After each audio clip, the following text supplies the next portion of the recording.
بسم الله الرحمن الرحيم رب أعني على ذكرك وشكرك وحسن عبادتك رب اشرح لي صدري ويسر لي أمري واحلل عقدة من لساني يفقهوا قولي سبحانك لا علم لنا إلا ما علمتنا إنك أنت العليم الحكيم الحمد لله وكفى وسلام على عباده الذين اصطفى أما بعد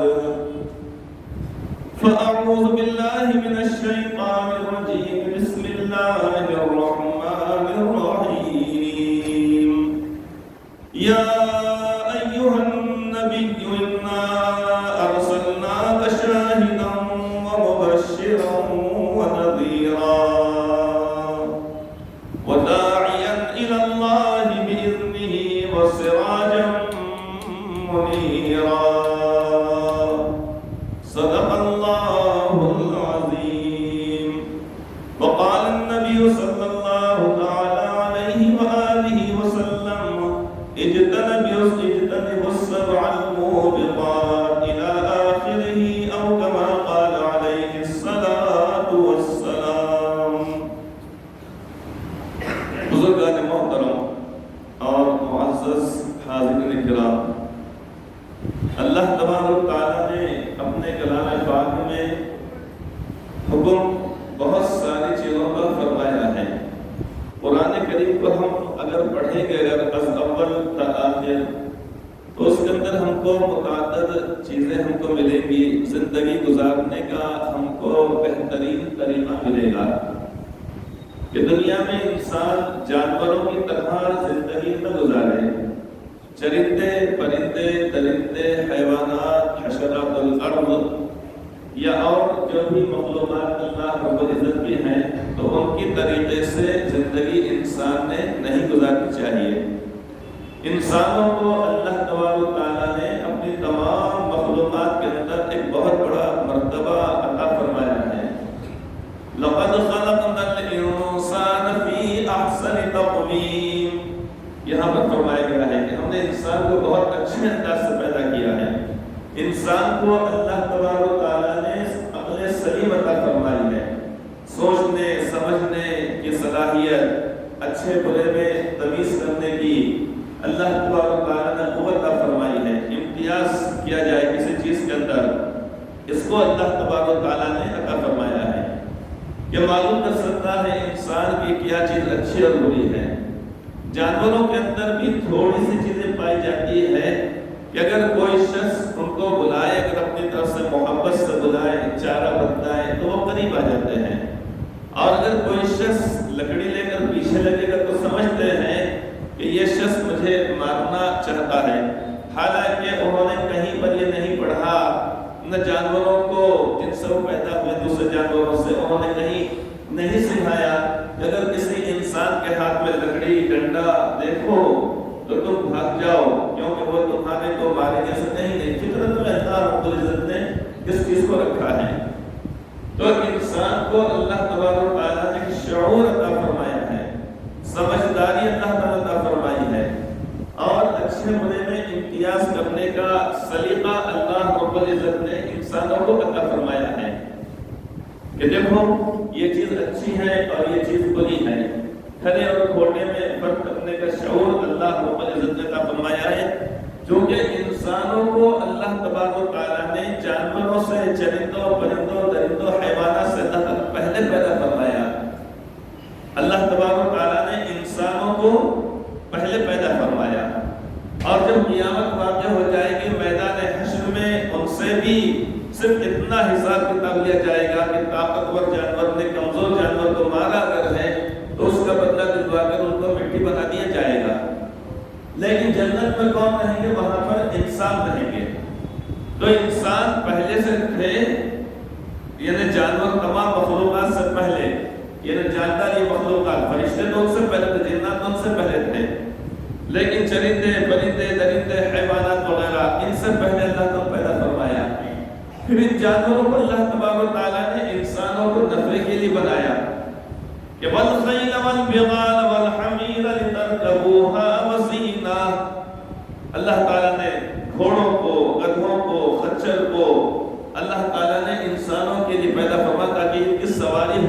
ان کے سامان کو ادھر سے ادھر منتقل وہ کر سکیں. لِتَرْكَبُوهَا وَزِينَةً وَيَخْلُقُ مَا لَا تَعْلَمُونَ. اور اللہ تبارک و تعالیٰ قیامت تک جتنا چاہے سواریوں کو اللہ تعالیٰ بنائیں گے. زمانے میں سواریاں بہت ہی آج بھی ہیں، لیکن نئی نئی سواریاں ایجاد ہو گئی. قیامت تک پتہ نہیں اور کیا کیا چیزیں وجود میں آئیں گی. بہرحال وہ ایک الگ مستقل ایک وہ بات اس کے بعد بتایا جائے گا. تو اللہ تعالیٰ نے تمام چیزوں کو انسانوں کے لیے بنایا، انسانوں کو اپنی بات کے لیے بنایا. تو انسان پہلے تھا، دنیا میں ہے، اور آخرت میں جنت کے اندر وہاں پر انسان ہی انسان رہیں گے. تو اللہ تبارک و تعالیٰ نے انسانوں کو عقل سلیم عطا فرمائی، سمجھنے کی صلاحیت عطا فرمائی. اس لیے احکامات یہ دیے کہ بڑوں کے ساتھ یہ معاملہ کرو، چھوٹوں کے ساتھ یہ معاملہ کرو، مزدوروں کے ساتھ یہ برتاؤ کرو، بیوی کے ساتھ یہ، بچوں کے ساتھ یہ، پڑوسیوں کے ساتھ یہ سارے احکامات اللہ تبارک و تعالیٰ بتلائے. انہی میں سے یہ چیز بھی بتلائی گئی. اللہ تعالیٰ فرمان ہے ان اللہ یأمرکم ان تؤدوا الامانات الی اہلها واذا حکمتم بین الناس ان تحکموا بالعدل ان اللہ نعم ما یعظکم به ان اللہ کان سمیعا بصیرا. یہاں پہ اللہ تعالیٰ کو فرمائے ان اللہ یأمرکم، بے شک اللہ تبارک و تعالیٰ تمہیں حکم دیتے ہیں. کیا کرتے ہیں؟ حکم کا مطلب یہ ہے کہ بات کو ماننا ضروری. جیسے کہ ایک باپ اپنے بیٹے سے یہ کہے بیٹا جا کے پانی لے کر آؤ، باپ یہ کہے کہ بیٹا اسکول کو جاؤ، باپ یہ کہے کہ بیٹا وہ چراغ جو بجھ رہا ہے، لائٹ ہے، اس کو بجھا دو. اب باپ نے جب یہ حکم دیا، اب بیٹے کے لیے، اولاد کے لیے ماننا ضروری ہو گیا ہے، ماننا ضروری ہو گیا. تو جب اولاد کے لیے ضروری ہوتا ہے کہ ماں باپ بھی اپنے بڑوں کی اطاعت کریں، تو جب اللہ تبارک و تعالیٰ جو خالق و مالک اور رازق ہیں، جو ہمارے پیدا کرنے والے ہیں، اب یہ بندوں پر لازم ہے کہ اللہ تعالیٰ کے حکم کو پورا کریں. جب نماز کا وقت آ جائے تو حکم یہ ہے اقیموا الصلاۃ وآتوا الزکاۃ، نماز پڑھو. جب زکات فرض ہو جائے وآتوا الزکاۃ، اس پر عمل کرو. اور جب رمضان شریف کے مہینہ جب شروع ہو جائے اس صورت میں رمضان مبارک کے روزے رکھو. شہر رمضان الذی انزل فیہ القرآن، رمضان کا مہینہ آئے روزے رکھنا ضروری. زکات فرض ہو گئی، زکات کا ادا کرنا ضروری. حج فرض ہو گیا اور سارے اسباب مہیا ہو جائیں، وہ ساری شرائط پائی جائے، اب حج کرنا ضروری. تو اسی طریقے سے معاشرت کا حکم دیا گیا ہے. بیویوں کے ساتھ یہ برتاؤ کرو، بچوں کے ساتھ یہ برتاؤ کرو، پڑوسیوں کے ساتھ ایسا معاملہ کرو. تو یہاں پر یہ بھی حکم دیا گیا ان اللہ یأمرکم ان تؤدوا الامانات الی اہلها، کہ اللہ تبارک و تعالیٰ تم کو حکم فرماتے ہیں ان تؤدوا الامانات الی اہلها، کہ تم امانتوں کو ان کے اہل، یہ جو ان کے مالک ہیں، جن کی امانت تمہارے پاس رکھی ہوئی ہے، اس امانت کو یا ان امانتوں کو واپس کر دو. یہاں پہ اللہ تعالیٰ نے ان اللہ یأمرکم ان تؤدوا الامانات نہیں فرمایا. اللہ تعالیٰ نے تم کو امانت کو واپس کرنے کا حکم فرمایا. امانت لفظ امانت واحد ہے، ایک. امانات، امانتیں، اس کا مطلب یہ ہے کہ بہت ساری امانتیں. اسی لیے حدیث پاک میں وضاحت جو فرمائی گئی متعدد مواقع پر امانت کیا کیا چیز ہے. مثال کے طور پر فرمایا گیا کہ المستشار مؤتمن، فرمایا گیا المجالس بالامانہ، کہ اگر کوئی بات مجلس میں اگر طے اگر ہوتی ہے تو پھر جتنے لوگ موجود ہیں وہ امین ہیں، امانت دار ہیں، ان کے لیے اجازت نہیں ہے کہ اپنے ان تمام لوگوں کو کے درمیان جو مشورہ ہوا ہے، جو چیز طے ہوئی ہے، اس کو فاش کر دیں، اس کا رات افشا کر دیں. ہاں ایسی صورت میں اگر خدا نخواستہ کسی کے قتل کی سازش کی جا رہی ہے، نقصان پہنچانے کی، کسی کو مارنے کی، کسی کو زہر دینے کی، کسی کو کچھ کرنے کی، تو اس صورت میں تو بات کو بتلا دینا ضروری واجب ہو جاتا ہے کہ دیکھو تمہارے تعلق سے ایسی سازش ہو رہی ہے. جیسا کہ حضرت موسیٰ علیہ السلام سے آخر شخص نے کہا تھا وَجَاءَ مِنْ أَقْصَى الْمَدِينَةِ رَجُلٌ يَسْعَىٰ، وہاں پر آخر شخص نے کہا کہ موسیٰ جب تمہارے قتل کرنے کے تعلق سے مشورہ ہو رہے ہیں لہذا تم یہاں سے شہر کو چھوڑ کر نکل جاؤ۔ فرعون اور اس کے درباری اور اس کے لشکری مشورے کر رہے تھے۔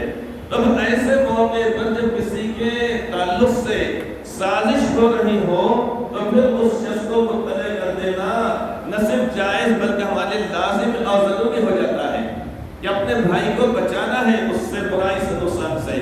تو یہاں پہ اللہ تعالیٰ فرمایا کہ ان اللہ یأمرکم ان تؤدوا الامانات الی اہلھا، اللہ تعالیٰ تمہیں حکم دیتے ہیں کہ امانتوں کو لوٹا دو، تم واپس کر دو۔ ان تؤدوا الامانات الی اہلھا، جو اس کے اہل ہیں، جن کی وہ امانتیں تمہارے پاس ہیں۔ عام طور پر ہمارے ذہن میں بات آتی ہے کہ کسی شخص نے ہمارے پاس 100 روپے رکھا، کسی شخص نے ہمارے پاس کہیں سفر میں جاتا سونا چاندی لا کے رکھا یا اور کوئی چیز لا کے رکھا، لہذا جو کا تو اس کو لوٹا دینا، واپس کر دینا، یہ ہمارے ذہن میں ہے۔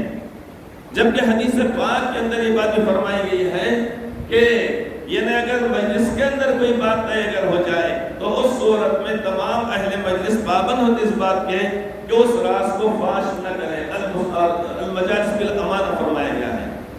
ایک بات یہ بھی فرمائی گئی ہے المستشار مؤتمن، کہ جس سے مشورہ لیا جائے وہ امین ہوتا ہے، اس کو امانت دار ہونا چاہیے۔ مثال کے طور پہ کسی شخص نے کس سے پوچھا کہ بھئی مجھے فلاں جگہ پر اپنے بچے یا بچی کے نکاح کے تعلق سے، رشتہ داری کے تعلق سے ارادہ ہو رہا ہے، وہاں سے پیغام نکاح آیا ہے یا وہاں پہ ہم کو دینا ہے۔ اب اگر ہم کو معلوم ہے کہ وہ گھرانہ واقعتاً اگر اچھا ہے تو ہمیں بعین ہی وہ بات بتانا چاہیے، لیکن اگر ہمارے علم میں اگر یہ بات ہے کہ وہاں پر معاملہ ٹھیک نہیں ہے، اس گھر کے اندر ظلم و ستم کیا جاتا ہے، یہ اسی طریقے سے باخلاق وہ لوگ نہیں ہیں، شرافت ان کے اندر پائی نہیں جاتی ہے، جو بھی خامیاں اگر ہیں، تو بغیر اس کا ارادہ کی کہ غیبت کا ارادہ کیے کہ اپنے مسلمان بھائی کے ساتھ خیر خواہی کا تقاضا یہ ہے کہ جو بات ہمارے علم میں ہے اس بات کو اس تک پہنچایا جائے تاکہ وہ شخص گڑھے کے اندر گرنے نہ پائے، اس کو نقصان ہونے نہ پائے۔ یہ مقصد وہاں پر ہونا چاہیے کہ ہمارے بھائی کو نقصان ہونے نہ پائے، اس کو نقصان سے بچانا ہمارا مقصد ہے۔ تو اگر ہم کو معلوم ہے کہ اس گھرانے کے اندر اخلاق اور عادات اچھے نہیں ہیں،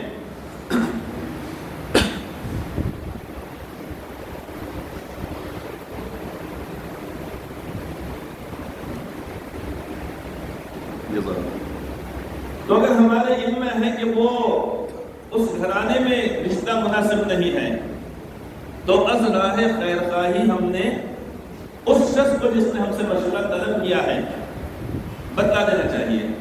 یہ نہیں کہ مبالغہ آرائی کی جا رہی ہے، ارے وہاں پر تو دے دو، بہت اچھی بات ہے، وہ بڑے خوش قسمتی کی بات ہے، وہاں رشتہ ہونا بڑی سعادت کی بات ہے، یہ بڑا گھرانہ اچھا ہے۔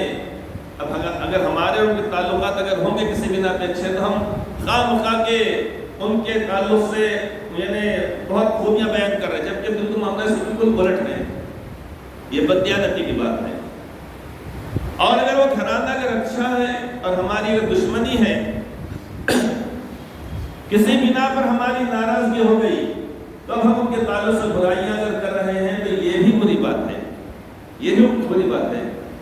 جو بات ہے صحیح ازراہ خیر خواہی اپنے بھائی سے بتانا چاہیے۔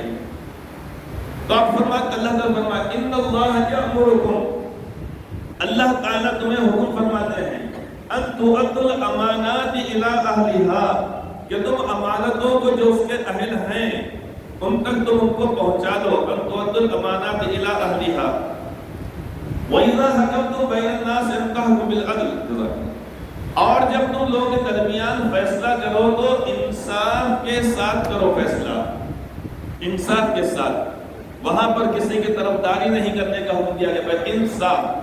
انصاف کا مطلب یہ ہوتا ہے کہ جو جس چیز کا حقدار ہے اس کو وہ چیز دو۔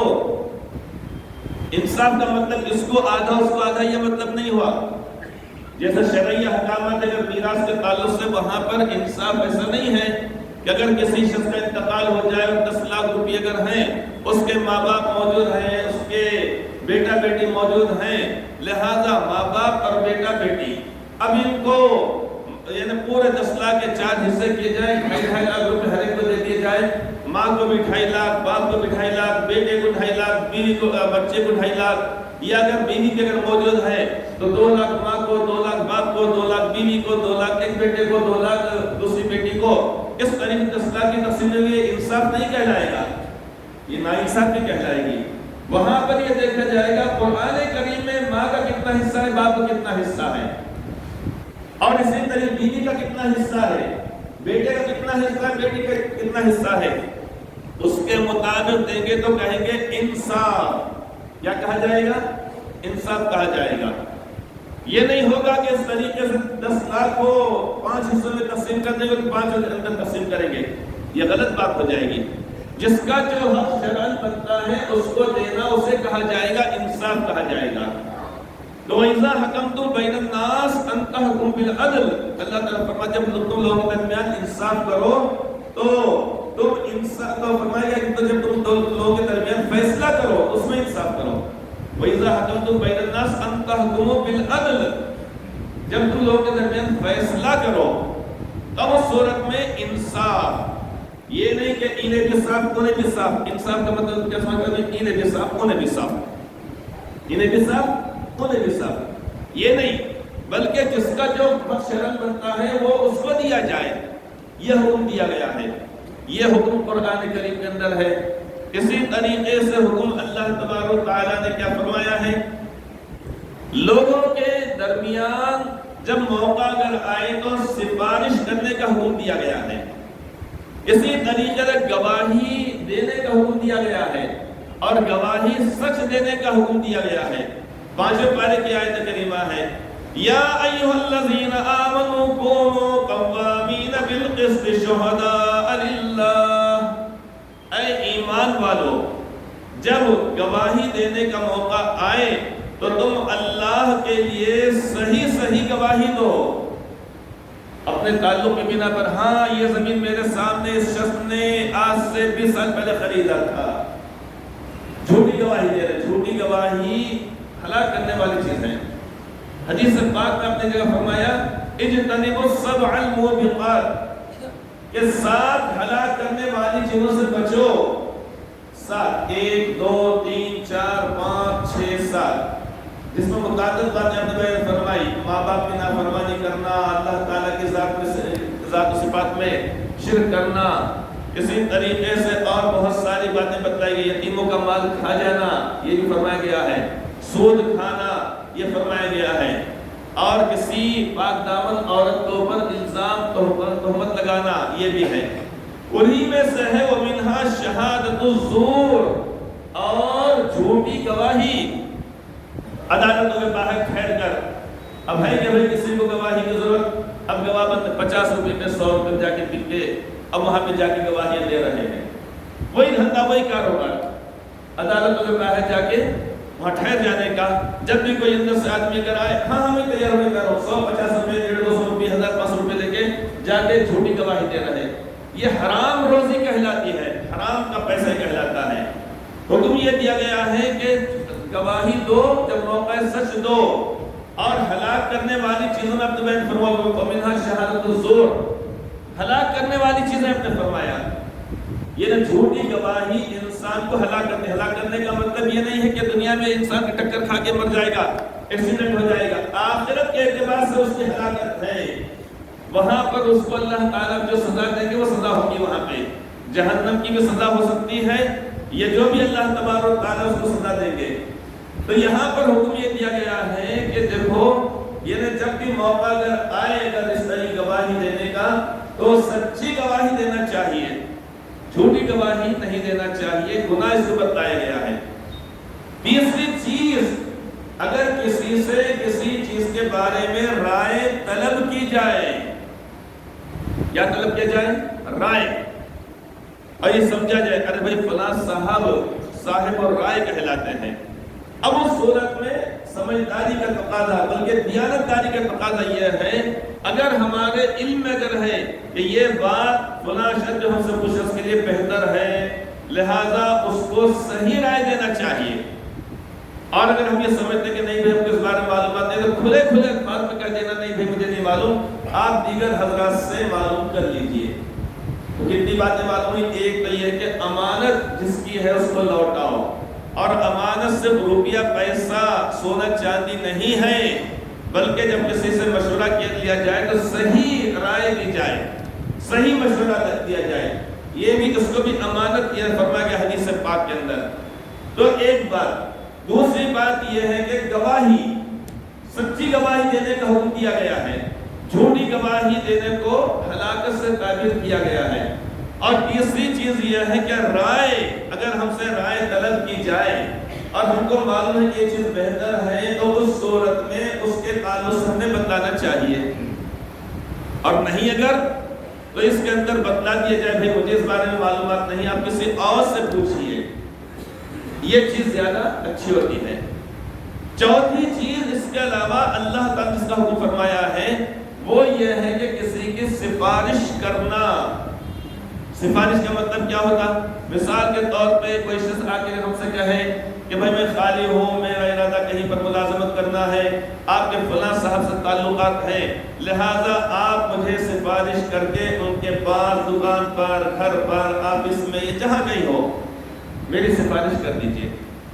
اب کسی بھی تعلق سے، لیکن ضروری ہے کہ وہ چیز جائز ہو شرعاً، یہ نہیں کہ کہیں پر جوئے کا کاروبار ہوتا ہے، ایک شخص سفارش کر کے وہاں رکھا دے رہا ہے اس کو، شراب کی بھٹی پر، شراب کی دکان کے اوپر، یہ تو حرام ہو جائے گا، جو کہ شراب کے بارے میں 10 لوگوں کے اوپر لعنت کی گئی ہے، شراب بنانے والا، شراب پینے والا، شراب پلانے والا، شراب لا کر دینے والا، یہاں تک کہ اگر کہیں پہ شراب اگر پی جا رہی ہے اور ٹیبل پہ رکھی ہوئی ایک شخص نے کہا کہ مجھے شراب کا پیالہ اٹھا کر دو، اور دوسرے شخص نے صرف اٹھا کر دے دیا، جیسے کہ ہم پانی پیتے اور کسی دوسرے کو دیتے ہیں، دعوت میں سالن کا گرم گرم کٹورا ادھر سے ادھر بھیج دیتے ہیں، مشکاب دے دیتے ہیں، تو اگر کسی شخص نے شراب کا پیالہ اٹھا کر اگر دے دیا تو وہ بھی اتنا ہی گناہگار ہے جتنا گناہگار کے شراب پینے والا ہوتا ہے، اتنا گناہگار کہلاتا ہے۔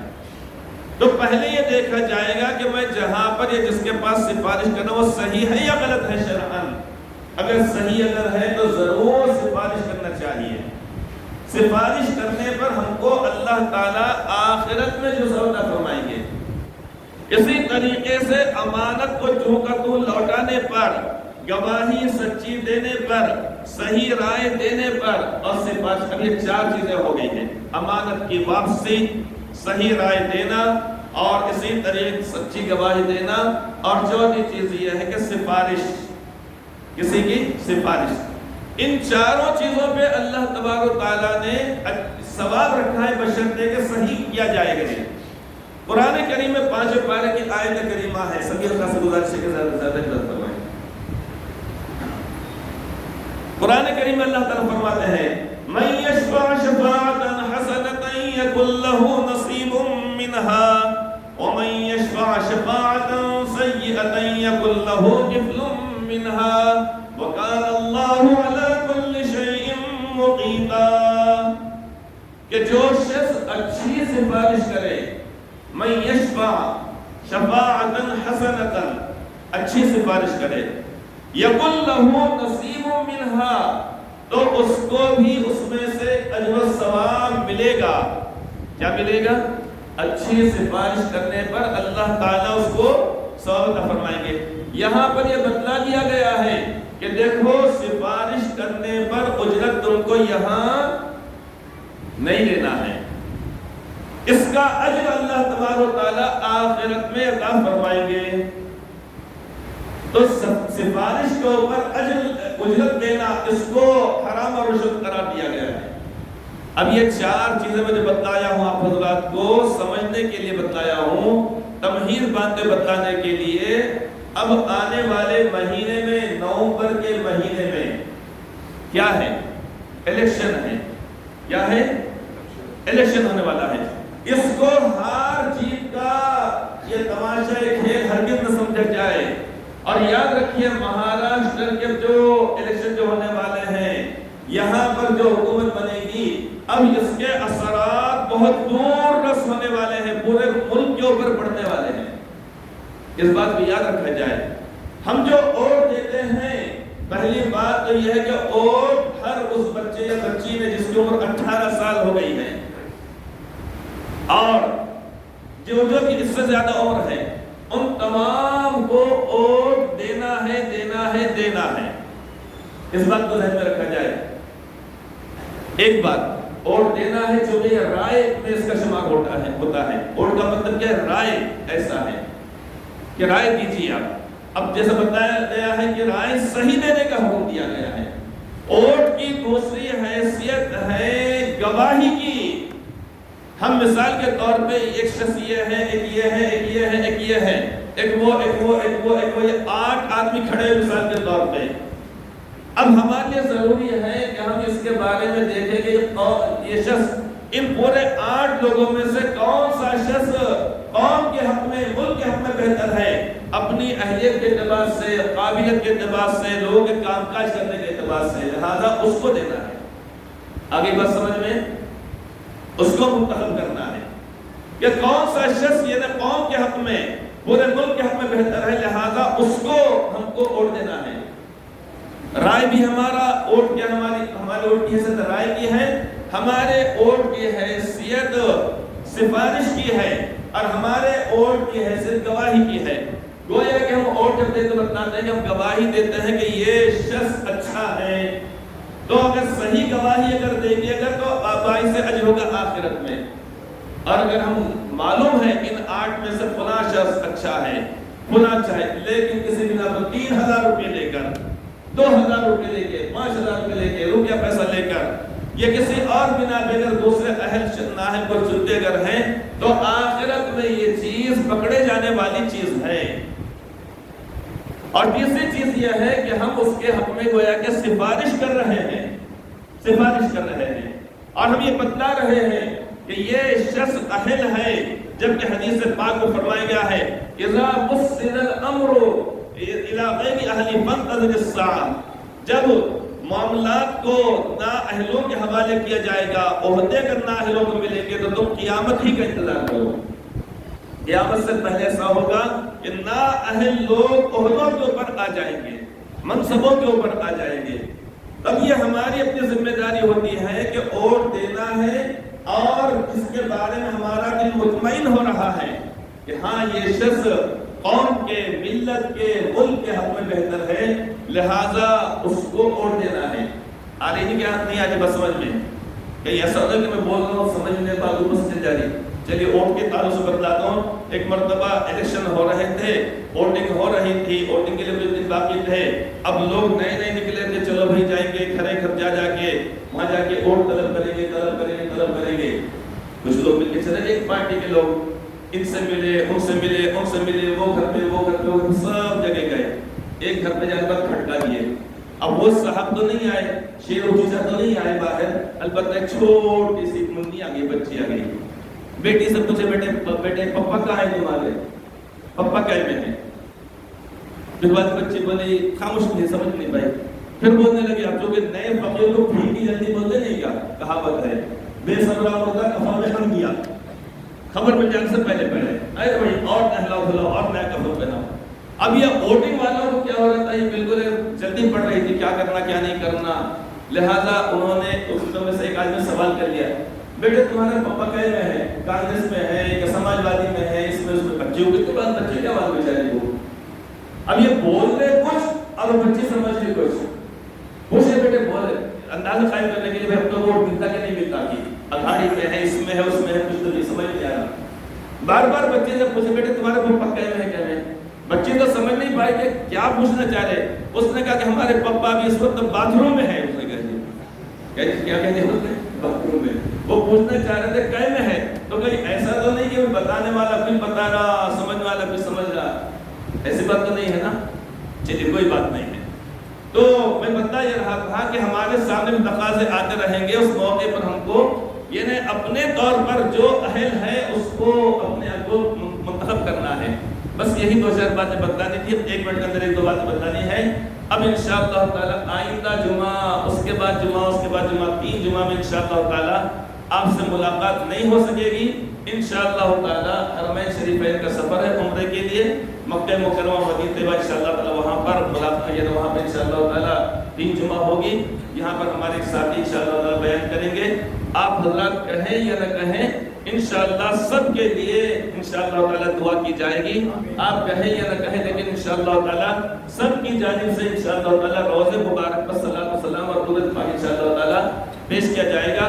دعا کریں کہ اللہ تبارک و تعالی سارے ہی امت مسلمات کو حرمین شریفین کی زیارت بار بار نصیب فرمائے۔